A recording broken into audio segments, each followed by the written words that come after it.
Hi, you guys. My name's Lori Stage. I'm one of the transition coordinators in the school district. I'm Jay Walsh. I'm also one of the transition people at another program. And I'm Melissa Padrigi, same transition teacher, coordinator, and we're from Center House. Yep. And Lori's here from Central SWEP. Some of our transition programs. There's several in the district. We kind of went through to give you just an overview of why. Do we want the lights What? down? Can you all see There this? you go. Okay, everyone can see. Okay. So we just kind of designed this to give you an overview of things to think about as you're going through the transition process. Because transition is not just a one-time event, it's sort of a long-term process. So some of the main areas to think about, what we think about in a person's life is what they are going to do after they exit school. Once they're gone, what is their life going to be like? And this is a person with a disability or not a disability, right? If they have that. So their main areas are work, live, and play. So those, if you can keep those kind of things to fill up a person's life in those three areas, that's what we're striving for.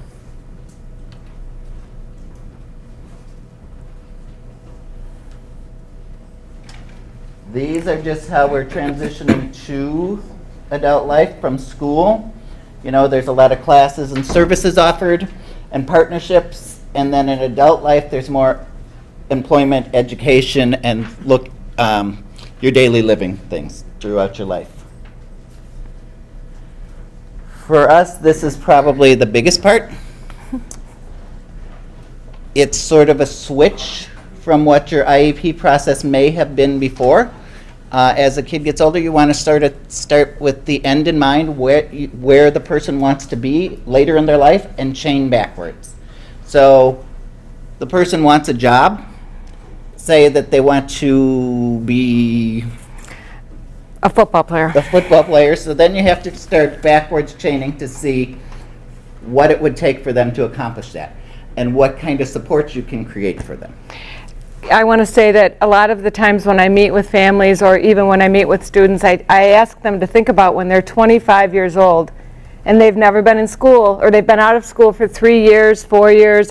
What is it that they envision their life looking like? So from a parent point of view, what do you envision the life of your son or daughter looking like? And from that student point of view, what do you want as a student to be doing when you're no longer in school? School takes up such a very long portion of the day. We're really good at filling all of that up. So we want you to be thinking about that time when there is no more yellow bus and there is no more school. It is. And you also kind of want to start thinking if your dreams are the same as your child's dreams. You know, to start thinking sometimes there's a conflict there. We may have a dream. I've had students before that always told us what they wanted to be, and their parents said, no, this is what I want them to be. So we tried many different things, and finally, you know, after a while, we created something into different Melded them together. To see how it would work out, and we tried it all, and then it really made both parties happy. You know, the student was extremely happy, the family was happy, but you have to go through it. That's why it's a process, and you have to start early. That's why they start at 14 to 20, you know, 14 years old, 14 and a half, and start doing that. And I know that we're going to talk about this a little bit more, but I think a lot of times as a parent, you might hear that your son or daughter wants to be, they want to go to college, and maybe you don't think that's possible, or they want to be a professional football player, and you're thinking, it's probably not going to happen. A lot of what we talk with families about is, and we're going to get into this a little bit more, but those using the natural events to take place, trying out for the football team. If you don't make the football team, maybe being a football player isn't going to be the best goal for you. So when we talk with you and we say to you, what do you want your son or daughter to do? He says he wants to be a football player, and we're saying, hey, Johnny says he wants to be a football player. We're probably in the same agreement with you. We don't think he's probably going to be a professional football player, but it's not our job to tell him what he can and can't do. It is our job to give him experiences which will help him evaluate and which will help you work with your son or daughter to evaluate what their plan really is. What their own strengths and weaknesses and things that are right. Mm-hmm. So again, transition as you get older. through the, through your IEP process, IEPs from when students are younger are looking at 1 year at a time, basically, right? Transition is looking over a long period of time. As they get to 14 or 21, transition should be the centerpiece of the process, the IEP process. It should be what's done first, because you want to know where your child wants to go. Your child wants to tell people, and all those people that are sitting at the table should be trying to make that goal come true. So it kind of focuses everyone to where that student wants to go in the future. So the first thing you always want to talk about is that transition and where their future is. And that should guide everything else. It's not a piece of the IEP. Right. It is really, it's your bullseye. Where are you going, and how is the IEP going to help you navigate towards the center of that bullseye? It's a different way of thinking than what, it's a shift in your mindset of the process. So some things that you can get while the students are still in school that may not be available after they're out of school, are STEP classes. STEP classes is secondary Transition Employment Program. That's what, where they can go and learn about different jobs and career goals in a class setting. Or there could be the STEP, what do they call it? The STEP job. STEP job. Which is actually going out and working in the community, and they get credit for that during school. So that would be part of it. The high schools have vocational coordinators and job coaches to assist with that process. During the high school years, you can also have more intensive job coaching Do you guys know what job coaching is? Yes. Job coaching is U46 has job coaches that are hired to go to the work site and work with individual students to help them on those work sites. Now, the goal may be to get a student employed. The goal may also be just to collect some data to see how that student does when we take them out of the school and try them at this job.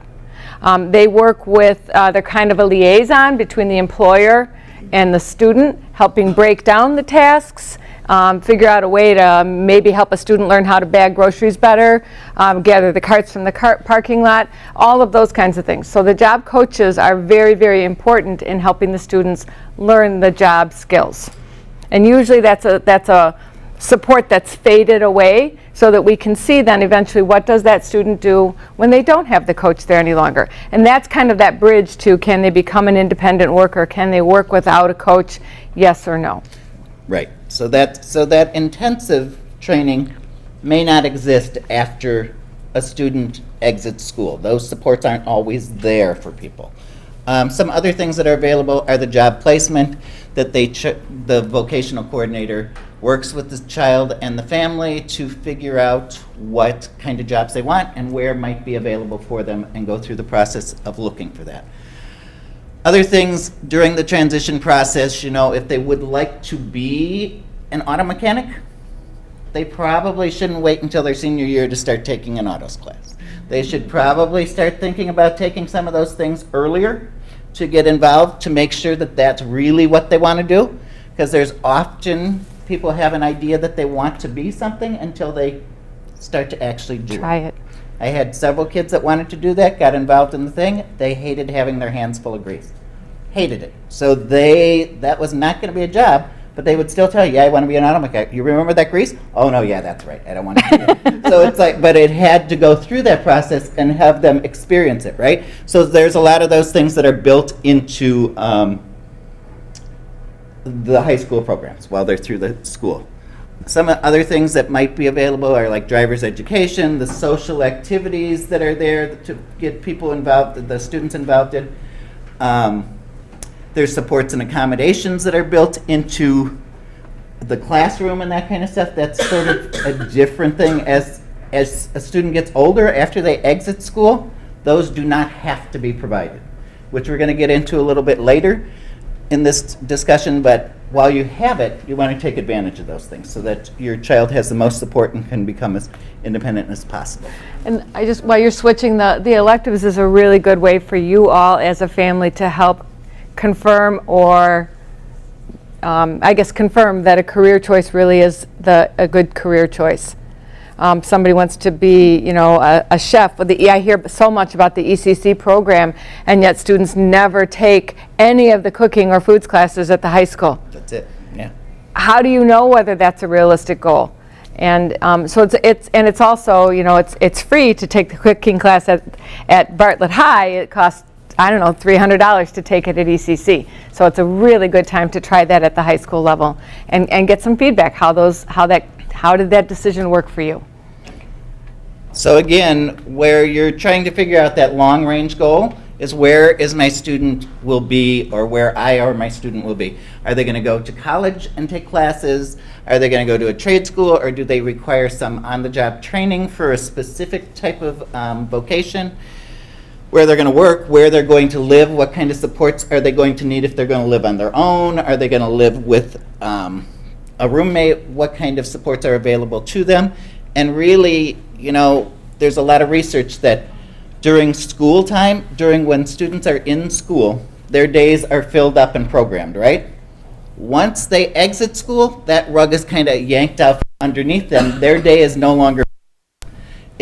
People think, oh yeah, it's going to be like summer. It's not like the summertime, because this is all the time. There's a lot of research that shows as a student exits and then all those things aren't filling their day, they get into depression and they regress and skills are lost.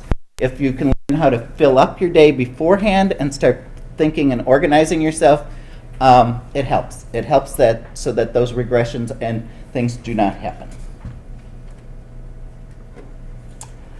So, if a student is on a college track and wants to go to college, and one of the first things is why? Why am I going to be going to college? Some people just want to go to college. So does that mean you're taking classes for fun, or are you on a degree course? You have to kind of have a focus of why you're doing it. Sometimes people think that's just what I'm supposed to do, so right. There it is. You have to kind of think. So some of the questions you want to ask yourself are, and the student wants to ask themselves are, am I ready? Did I go and visit those schools? During high school and transition, if they're in a transition program, students will go to the colleges and experience some of those things, some of the junior colleges around, to see what's available to them. We'll take them to actually sit in on some of the classes. We take them to the bookstore and say, okay, this is the class you want to take, read this book. Are you going to need some support with this? What kind of supports are there? Do you have to take any placement tests? These are things that you need to start thinking of. So while you're going through the IEP process and the transition plan process, you're thinking those things so they can be included into that plan as you go through there. So now, who's going to support them? What kind of supports will I need? How do I get them? Do I read, can I read the books? Those supports, like we were saying before, in school, in high school and public school setting, before they graduate high school, are provided for them. That's a law that we have to provide certain services for people and try and help that. When you exit school, you switch over to what's called the it's like a 504 plan. If you've ever heard of a 504 plan, it's a rehabilitation act. The student has to advocate for themselves. They have to be able to tell the college, I have a disability. This is my disability. These are the supports that I require. Then they also have to be able to provide the college with documentation that says, yes, I really do have this disability, and these are the things that I need. So they need to be able to advocate and tell that, because no one in the college is going to be saying, hey, you look like you're going to need some help. That's not going to happen. Those days are gone after you exit school, so you want to support that. So some of what you have to do is teaching a student how to advocate for themselves. Some of that process is teaching a student, advocating, knowing their disability, knowing what kind of supports they have that they may require, and asking for that. I think. That's that no special ed in college, right? Right. So that's the part where it goes in there. Well, they're not obligated to provide not. anything, and I think that's a huge difference between the special ed world of public school and ECC or Northern or any college that you go to. They should have a disability coordinator, but that coordinator isn't going to seek you out as the family. They're not going to seek the students out. Right. They're like, you want me, you come find me and bring me your documentation. You need to be able, they need to be able to say what they need and what they want, and why. So, so then it's like the next questions they need to start thinking about is how they're going to pay for it. What are their options for paying for the college? There's FAFSA, which is the Pain in the neck. the pain in the neck for the financial aid But application's a big application. There is also, if people are supported, if they're open with doors, there's sometimes doors can help. DRS, Division of Rehabilitation Service, for people who don't know what that is, it's they can sometimes provide funding for people to go to college for certain things to achieve a Getting ahead of yourself here. getting ahead. Well, it's, but then you can advocate for advocate for yourself, know what supports. We said all that. When Jay was mentioning about the having a doors case and having that pay for your college, I think it ties in very well with the screen of why do you want to go to college? Is it the necessary next step for you? That answer might be yes. And if you have an open doors case, and we will get into more of that later, but I want to make sure to remember to tell you, if you have an open doors case and forever and ever and ever your son or daughter has said, I want to be a chef, I want to be a chef. I've enrolled in some of the classes at the high school. I've done okay at it. There is a possibility at a program like ECC that the Doors office could help funding for that program. But it has to be reflected in the transition plan. It has to be reflected in the high school transcript. You can't just walk in at the very end and say, I want to be a chef. Sure, chef, without having done any of that and expect that you will get additional funding. So just kind of keep that in mind. And be able to tell that to people, right? So the last part there is, that some people don't think about is how's the student going to get there? And can they get around on their own? So what is their mode of transportation to get to their classes? Are they mobile through the buildings? Are they mobile from their home to the university or their residence hall or their apartment to get there? So how is that going to happen? Often that step is left out and people don't think about that. That the student will often think, Mom and Dad will be able to do this, but Mom and Dad are working, and that little yellow bus took people around. Or the big yellow bus, to get to school before. Now we need to plan that and start thinking of that. Also have to know what the student's capable of and what they're going to need to do. And campus and getting from building to building and class to class. Right, and organize all that, yeah. So again, if they wanted to go onto a track for trade school training, they want to kind of look through all of these things beforehand. What skills do they already possess? What requirements are to get into those programs? Pretty much the same. It's a lot of the things. Is there any, placement tests, those kind of things. So then if they're on a track to where they want to maybe just work and not go to university or to college or trade school, then where am I going to work? Start thinking of what those are. What do I need to know for that job? What options are open to me now for finding and securing a job? There's far more while you're in school than there are after school, after you exit. What options are open for me after exiting? If there's a student with more significant disability that may need more support and to learn a job that they're capable of working, but they may need someone to teach them while they're in school, job coaches can provide some of that. After they exit school, they'll be maybe getting half an hour, 40 minutes for a whole week of somebody seeing them. And part of that's going to be paperwork. So you have to kind of think of what the reality is for the future. Who can help now and who can help later? What supports are there? You got to talk to people. What community access thing or what kind? community supports and agencies are out there that can help with that. Employers are not required to make accommodations prior to being hired. Some people think that, oh yeah, I should go here and work and they should just accommodate me. Those accommodations don't happen unless they're hired. You know, it doesn't just happen beforehand. What skills are needed for the job that you want? Do you have them now, or are you efficient enough? Can you do them as quickly as someone else, or is there some supports that need to be put into place for that? Are you ready to work, and do I have a reason to work? Sometimes we get kids, and Lori can really probably talk about this a lot.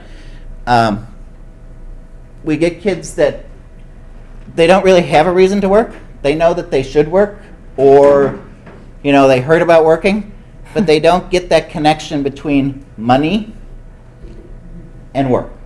So because mom and dad, family, people always gave them money, so there isn't that connection that I have to do this in order to get money, or I have to do this in order to be fulfilled.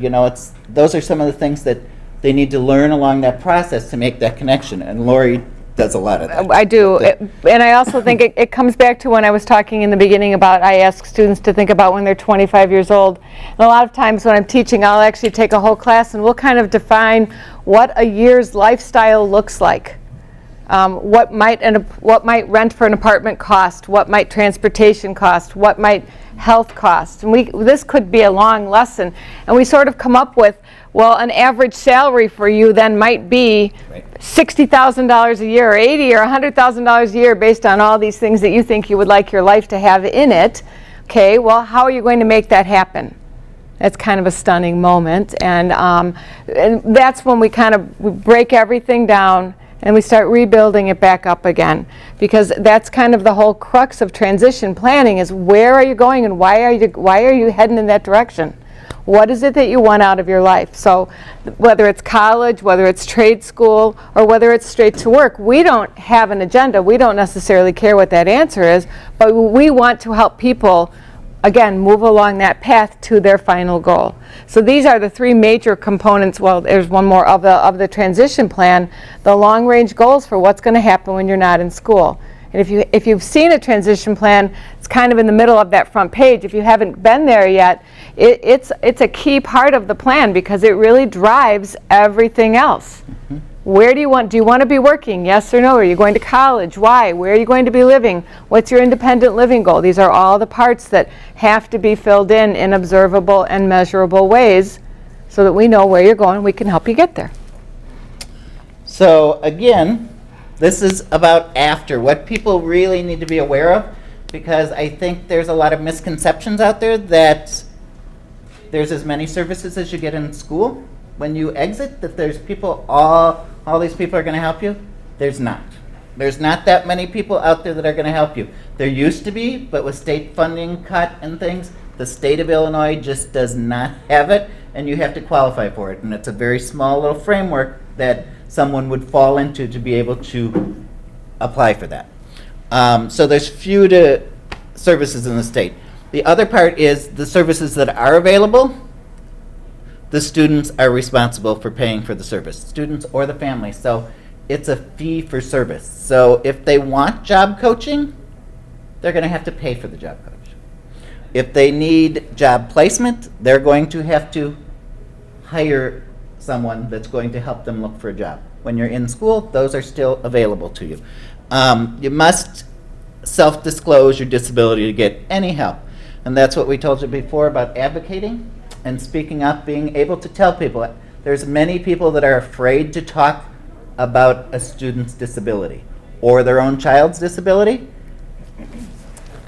It's just a different way of learning. We spend a lot of time talking to our students and say, you just learn it in a different way. The kids will tell us, yeah, but people said this. It said, well, that's just because you learn it in a different way. Everybody has some kind of a disability and learns in a different way. Everybody is not the same. So trying to get them to know what those things are and being able to share that with people and accept it and not be afraid to talk about it helps them immensely in their future.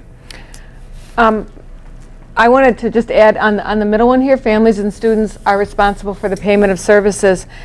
I think I can speak for all of us when I say when you're at the high school level and you have a son who wants to be a chef, and I'm going to just kind of keep tossing that out as the example, you guys really need to advocate. I want my kid in one of those chef classes, because you need to use that 14 to 22-year-old time to amass as much information and as much services as you possibly can, because there's no additional cost to you for it.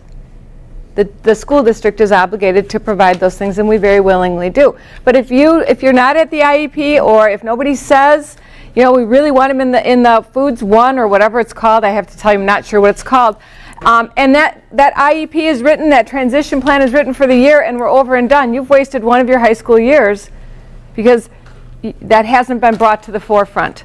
Now, there may not be an opening. I'm not really sure how that works, but it would be a lot easier to get a kid in a foods class somewhere along the line in high school than to, for the first time, pay for that student to take that class at ECC, especially if the belief is that that student is not going to be successful in that environment. Use that time in high school. Ask for these services.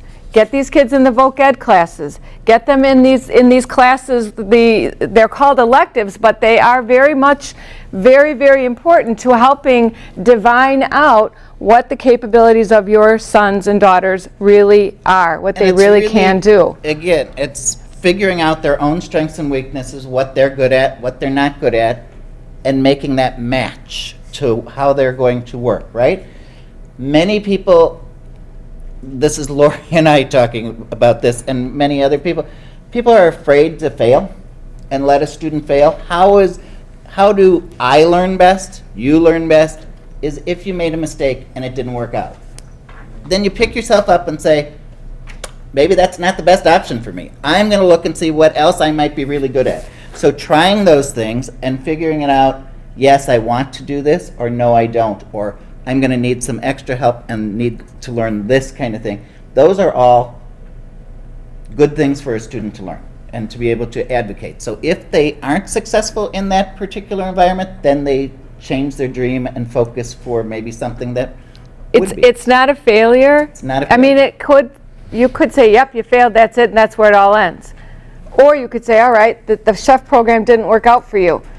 Maybe you could be a baker at home and you can bake all the birthday cakes for everybody's family parties. But what are you going to do? Come back to that long-range goal. You think you want to live out away from this house someday. You think you want to be out on your own someday. Great, because mom and dad are thinking the same thing too, right? But chef's class didn't work out. What else can we try? You might still work in a catering business. You might work in, some other, in a grocery store, in the bakery, in the deli that produces food and, sets up catering trays and that kind of stuff. So those are all things that would be related to it, but maybe there was one part that didn't work out, right? It's refocusing the dream and seeing what and how to match that for what they really want to do. Next. So this is some of the things to try now while you're preparing for your future. So you want to explore different jobs? Try out as many different jobs as you can. You visit jobs, you shadow jobs. Job shadowing can be as simple as going and observing. When you're out with a group, to say, this is the kind of job. Do you think at this establishment, is that something you think you'd enjoy? Because we get many students that aren't quite sure what the job even is all about, what all the details of the job are. They hear that this is really cool, but then they don't know everything that they'd have to do. So seeing those things and then talking about all the details of that helps them, again, redefine and get better. So then visiting colleges, visiting the actual college programs, like we told you before, we had people go into the nursing program, talk about their disability is what we said, and go to the disability office and actually talk to them to find out what supports they can have while they might have some support with people. Talk to the guidance counselor about options and what is required for their area of study. So if they have a desire to be a specific vocation, talk to the guidance counselor in the high school to get a printout of what that involves. What would they have to do to do that? And network, network, and network. Ask your friends and family what people they know that your son or daughter could maybe go meet with and spend a day with. Maybe your neighbor knows somebody who would be happy to have your child spend half a day with them. You won't know if you don't ask. And all of these experiences and that responsibility, a lot of that's going to be on you guys as the parent to, initiate all of those experiences and get that going for your kids. Yeah. So again, what do I need to prepare for? So knowing, again, talking about knowing what the disability is, know how it affects me on my job and what I do, or affects me in the classroom or at the college or university where they're going. Can you explain your disability to others? We talked about that. Yeah. What supports or help might be needed in school and in life, so they need to be able to explain that and recognize that they might need that they might not be Superman and be able to do everything, right? So is failing always bad, which we just talked about? You learn a lot of things from going through a process and seeing how well you do. What do I learn from my successes and failures? That's probably one of the most important things. Yeah. What did we learn from this job? Because we'll talk about jobs, placements, classes that a student took and say, there's parts that you liked about this and parts that you didn't like. What part did you like? What part didn't you like? So they get a better feel for themselves of what they want to look for in a job and what would be a match for their skills and what they would maybe want to avoid, in a thing. So things like that. How will this help me in the future, and whose dream am I trying to fill? Am I trying to fill my own dream, my family's dreams, the dreams of the general world, my friends? Yes, my friends' dreams, that kind of stuff. So those are things that they really need to think about and talk about. This is another option, for, again, what Lori said, after 25, and they're done with school or they've got their job and they're exited school. Where am I going to live? So then, again, it's backwards chaining that we told you about. If I want to have my own apartment, can I manage my money? Am I responsible with my money? This even applies, when they're going away just to college and things. Can you pay bills on time? Can you pay the bills in general? What financial support options do I have? Where can they get, what other supports might they need? Who can help you, and what are the requirements? Because every program where you would get assistance has different criteria for being accepted into that program. So you have to know what is available and how to get into that. Working on money management is such an advocacy skill. If you can manage your money safely and keep your money safe and make safe purchases and make a plan and stick to that plan, that's a really good foundation for working on the advocacy skills of being safe and keeping yourself on your plan, which is super important. So again, this is, the transition plan should be written before the IEP so that it again focuses that's your road, your path, your guides, to where you're going. These are mile markers and things that, as they go through, things that you could be working on and to think about.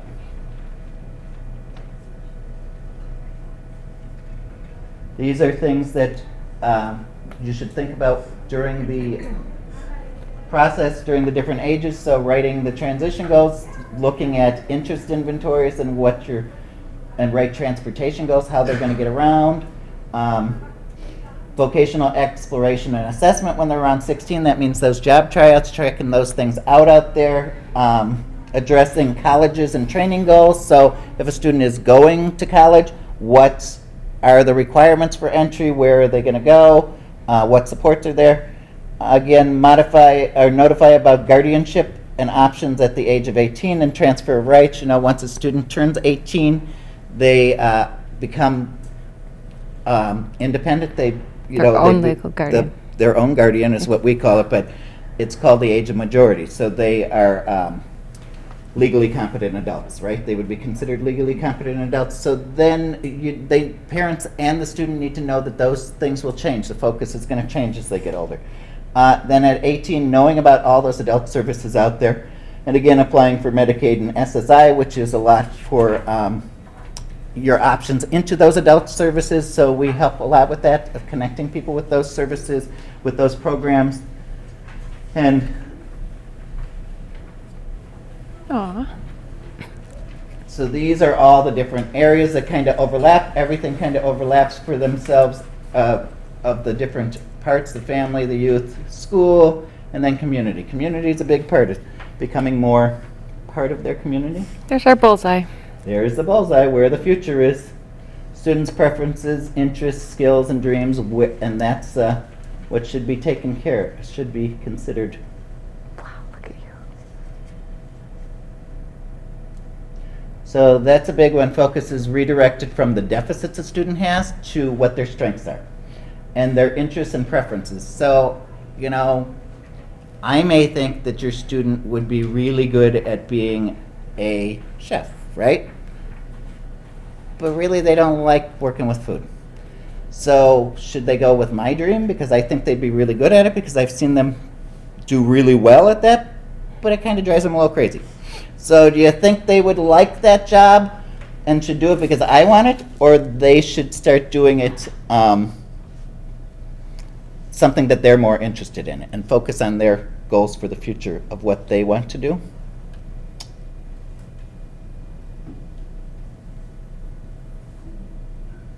So again, we talked about this a little earlier about shifting, you know, from preparing for the next level of instruction, like the next year in school, to that whole long-range goal of where they're going to be after they exit. It's preparing for life after high school. That's transition planning, and that process is not setting unrealistic goals, you know, looking at what it is. It's not ignoring the limitations and constraints. It's considering what kind of supports could be put into place for a student to be successful. It's not limited to the current services that are available, and it's not a one-time event. It's not like you're having that meeting and you're saying, oh, we're talking about that transition plan. It's a process. It goes over years, and it should be ongoing all the time. Those dreams and things change as students get more knowledge of themselves and their thing, and their own dreams and supports. And it's not a small segmented view of the person's life. It's taking into account the whole area, you know, everything that they'll need for the future.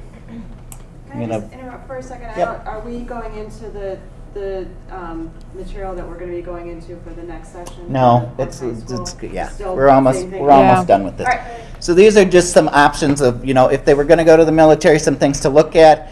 If they were going to post-secondary education, again, things that they should be looking at while they're in high school and preparing. If they were going to be some community things, if they needed support, these are things that kids or young adults may need support with. This you will have, there's some handouts over there that explain this a little more about where things are going, and some bullet points for you to think about and things to do, you know, things that will help them get support or get prepared to be more independent as they go and prepare for transition.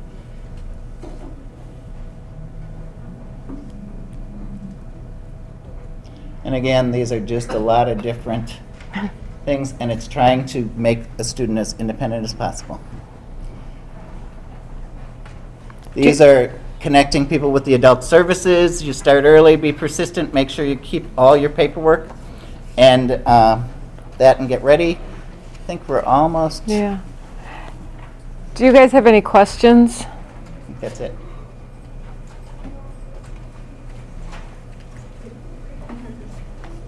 Yes. You brought up with the college, what the level on page. As far as the documents, are you guys aware of what documents are needed, and are you able to help the parents prepare for that? The documents Not the- to go to college, you mean to get the accommodations in college? Or what would be expected, or?